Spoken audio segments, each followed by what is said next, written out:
দিনহাটার বুড়িরহাট ১ নম্বর গ্রাম পঞ্চায়েতের নাজিরগঞ্জে তৃণমূলের পতাকা ছিঁড়ে ভুট্টা খেতে নিক্ষেপের অভিযোগ উঠল। পাশাপাশি কোচবিহার লোকসভা কেন্দ্রের দলীয় প্রার্থীর ফ্লেক্স আগুনে পুড়িয়ে ফেলার মতো গুরুতর অভিযোগ উঠেছে। এই নিয়ে রাজনৈতিক মহলে ব্যাপক উত্তেজনা ও চাঞ্চল্য ছড়িয়ে পড়েছে। অভিযোগের তীর বিজেপির দিকে। দিনহাটা ২ নম্বর ব্লক তৃণমূল কংগ্রেসের সহসভাপতি আব্দুল সাত্তারের অভিযোগ, আমাদের দলীয় পতাকা ফ্লেক্স ছিঁড়ে ভুট্টা খেতে ফেলে দেওয়া হয়েছে। কোচবিহার লোকসভা আসনের তৃণমূল প্রার্থীর ফ্লেক্স পুড়িয়ে দেওয়া হয়েছে। তার অভিযোগ, বিজেপির গুন্ডা বাহিনী রাতের অন্ধকারে দলীয় পতাকা ব্যানার ছিঁড়ে দিচ্ছে এবং সাধারণ মানুষকে হুমকি দেওয়ার চেষ্টা করছে।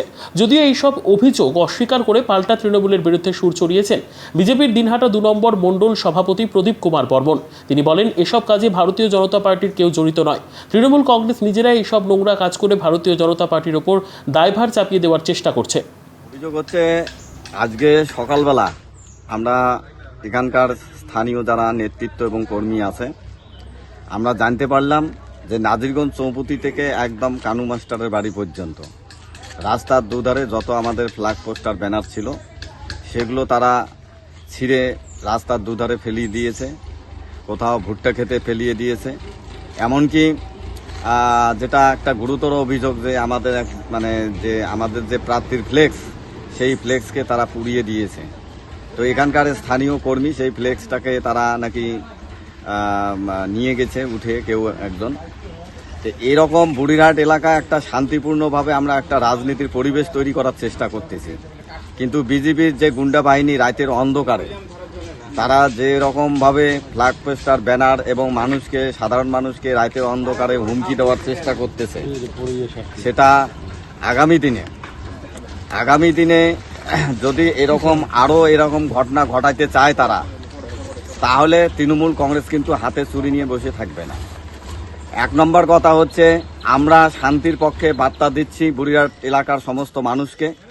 আমরা শান্তিপূর্ণভাবে সকলে মিলে রাজনীতিটা করতে চাই, গণতান্ত্রিক পদ্ধতিতে আগামী লোকসভা নির্বাচনে ভোট হোক, আমরা এটা চাই।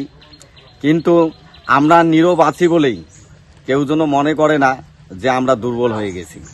এটা আমি বিরোধীর কাছে বার্তা দিলাম, তারা যদি না শোধরায় এর পরিণতি আমরা পাল্টা দেব।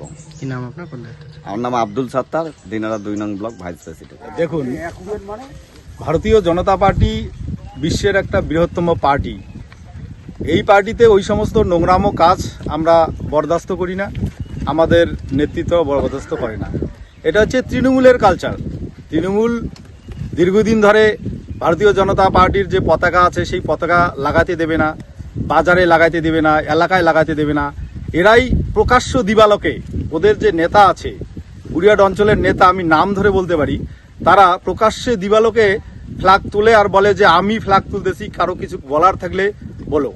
এরকম দিবালোকে ওরা ফ্ল্যাগ ফেস্টন আমাদের তুলে ছিঁড়ে দেয়। এটা হচ্ছে তৃণমূলের নোংরামোর রাজনীতি। ভারতীয় জনতা পার্টি এগুলোতে বিশ্বাস করে না।